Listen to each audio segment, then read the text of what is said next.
Hello, thank you for joining us on this evening on Facebook Live at the World Health Innovation Summit, or WHIS for short.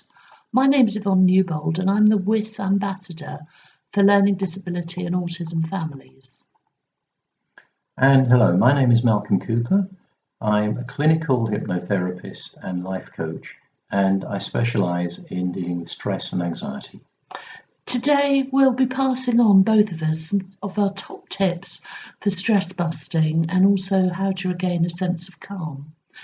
I'd better own up, Malcolm's also my other half, and sometimes we work together running workshops for anyone with caring responsibilities, either family members or healthcare professionals. I'm also a special needs parent. My son Toby has a complex medical needs and a long list of disabilities, including a profound intellectual impairment, and he also has severe autism. He can't talk and he's got absolutely no sense of danger. When he was much younger, he was so ill that he wasn't expected to survive.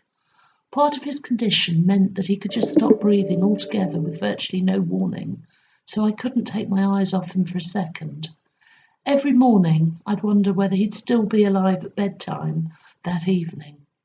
He spent most of his first 6 years in hospital fighting for his life, which meant that I stayed in hospital too as a resident parent, barely leaving his side. As you can probably imagine, for his entire childhood, my stress levels were completely off the scale. There are some stresses that come specifically with the territory of being a special needs parent that only other special needs parents probably really appreciate.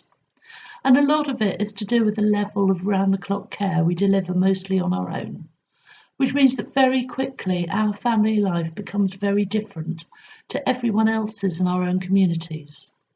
Eventually it feels that we become disconnected from the rest of society, marginalised and excluded. That's on top of relentless sleep deprivation, which I lived with for years, and also a constant sense of isolation, loneliness and despair.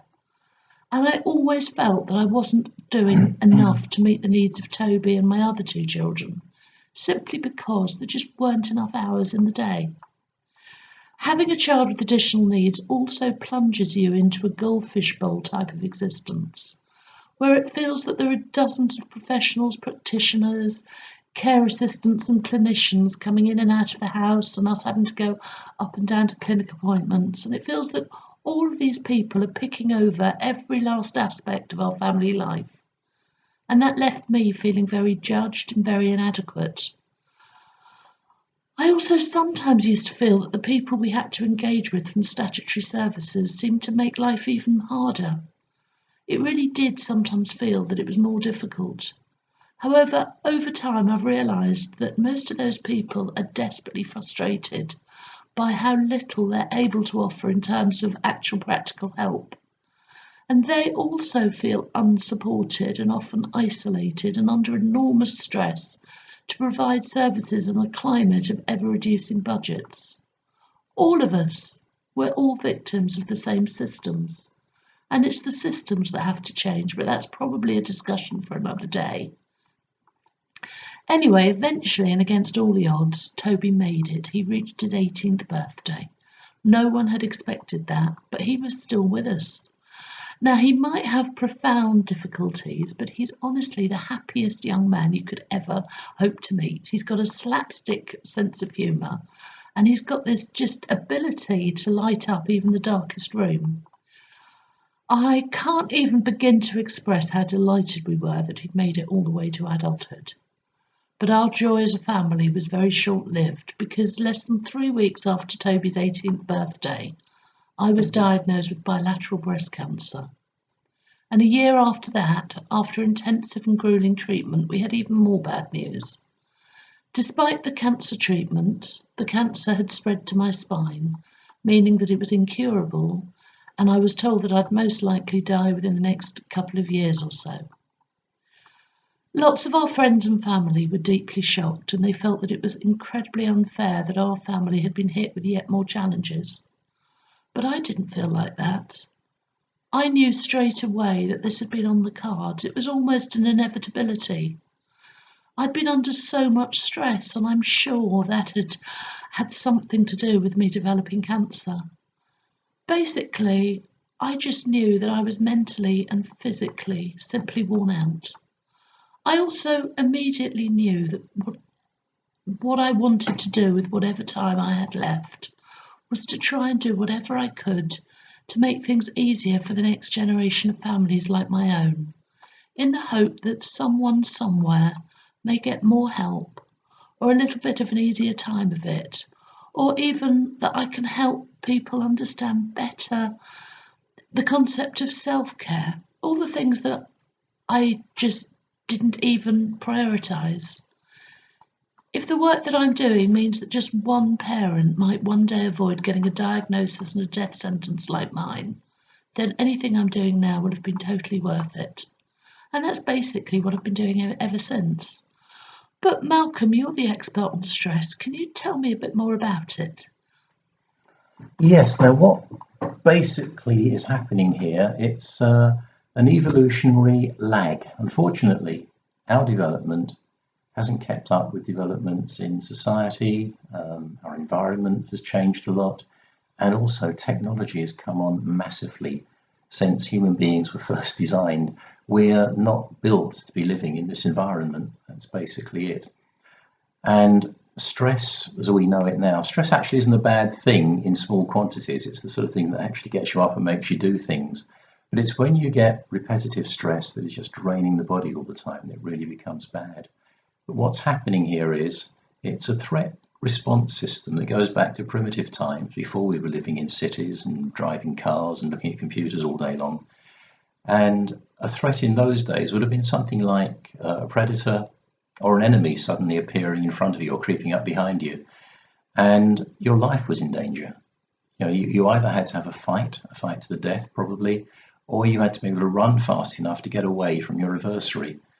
And what that meant was that we developed this system, part of the autonomic nervous system known as the sympathetic arm, which basically equips us to either run or fight. I put in a huge physical effort so that we can get away from this predator. What happens is, as soon as we detect the threat, it completely bypasses our conscious thinking, and it kicks in a huge jolt of adrenaline into the system. That has the effect, basically, of giving us a real stimulus. And at the same time, the blood supply is diverted away from areas that aren't useful in a fight, basically, or the main area here that suffers is the stomach and the digestive system. But also the brain is deprived of the blood supply as well. So you tend to find you don't think that clearly when you're in a state of shock, where you think there's a threat coming. And it was all over very, very quickly in those days as well. If you were fighting to your life, fighting for your life, what would tend to happen? It'd be a quick, brutal fight. It would all be over in a matter of seconds, probably a minute and a half. And that's all the time that this injection of adrenaline into your system tends to last for. But nowadays, we still get threats, but they're not predators, they're not enemies. It tends to be something completely different. It'll be something like somebody pulling out of you in the car in traffic jam in the morning, or perhaps an unexpected bill coming through the letterbox and you being shocked when you open it, something like that. But unfortunately, the response is still the same. We get this huge jolt of adrenaline just going straight into our system. And unfortunately, nowadays, we haven't got the quick burst of intense physical activity that uses that adrenaline up. So it sticks in our system until we can break it down. And unfortunately, it takes a massive amount of energy to break that adrenaline down and to get rid of it. Now, that energy is energy that would otherwise have gone towards maintaining your immune system or your body's repairing mechanisms so that you can repair or replace damaged cells, and also in the operation of every single organ and gland in your body. They all need energy, and if that energy is being taken up, dissolving and disposing of adrenaline, then the rest of your system isn't getting it.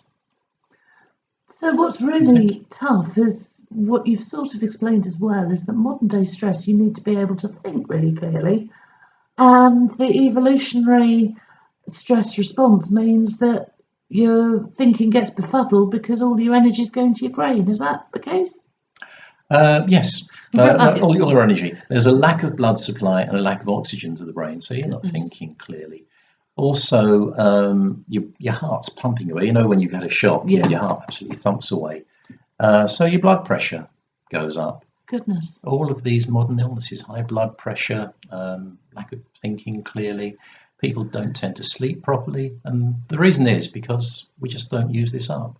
There's another unfortunate factor as well, that we tend to replay these things over in our minds as well. And every time we replay it, it's as if it's happened again.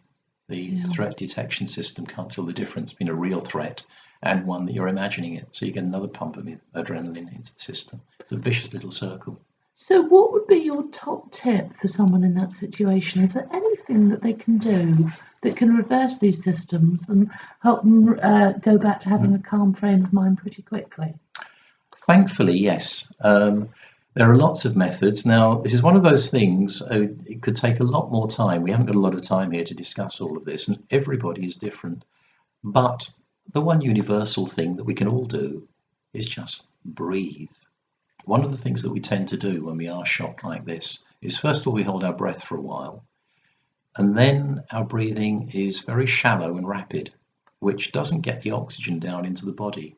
So if you just take a moment, sit down quietly and just breathe deeply. And by that, I don't mean sort of burst your lungs. I mean take the air right down deep into your lungs, right down inside, so that you get all the stale oxygen out and get some proper oxygenated air into your lungs.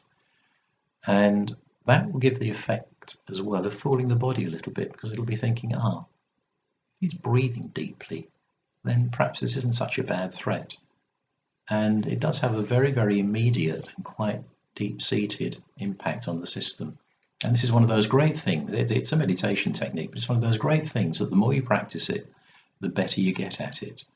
And literally, even if you've only got a few seconds, enough time to take 2, perhaps 3 deep breaths, it works. It works very well indeed. So I definitely recommend that. And practice it when you're not stressed as well, so that you can just do it immediately if you do get a sudden threat or something, something shocks you, or you need that little boost. Brilliant, thank you. I'll share a tip too.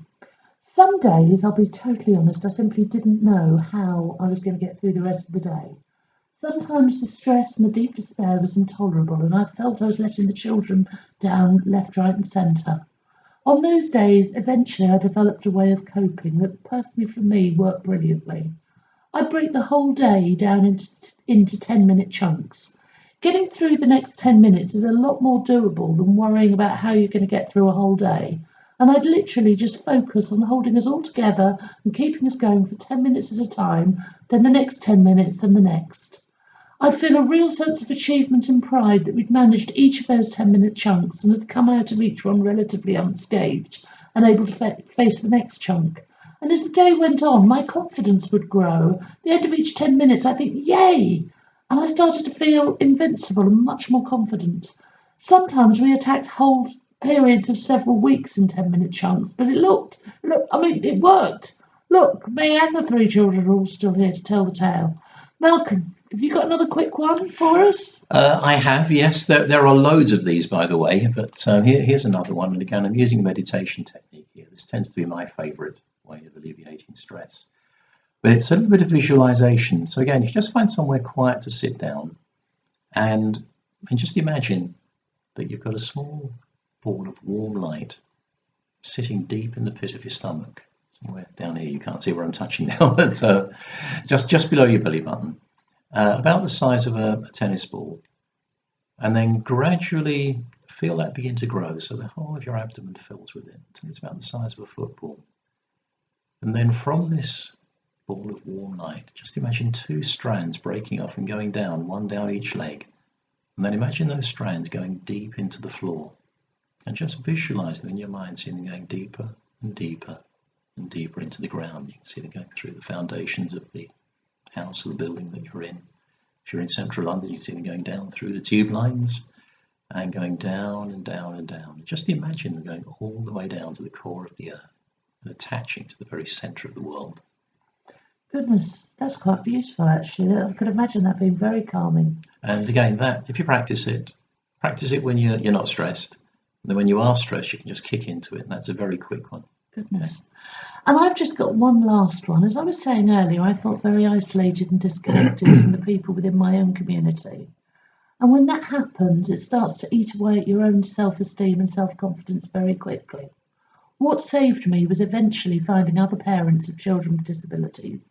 And in time, we started to build friendships and eventually developed our own little micro community of mutual support and understanding.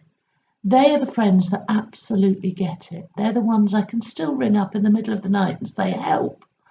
They're the ones who are going to pull me out of deep despondency, put the kettle on, pass the tissues for my tears, and before I know it, they'll have me howling with laughter because they've helped me find the humour in whatever awful situation I've been mulling over. So my top tip is to find people in the same boat as you are. Surround yourself with people who get it. Build your own community of people who'll be there for you because they understand. With Facebook and Twitter, it's never been easier to find and connect with those people. And for me, it was a real lifesaver. Now, if you'd like to stay in touch or to connect with either Yvonne or myself, you can contact us through the WHIS Facebook page or Yvonne's Facebook page, which is called the Special Parents Handbook, or you can contact her on Twitter. It's been very good spending time with you this evening. Thank you and have a great week. And bye-bye. Bye. Thank you.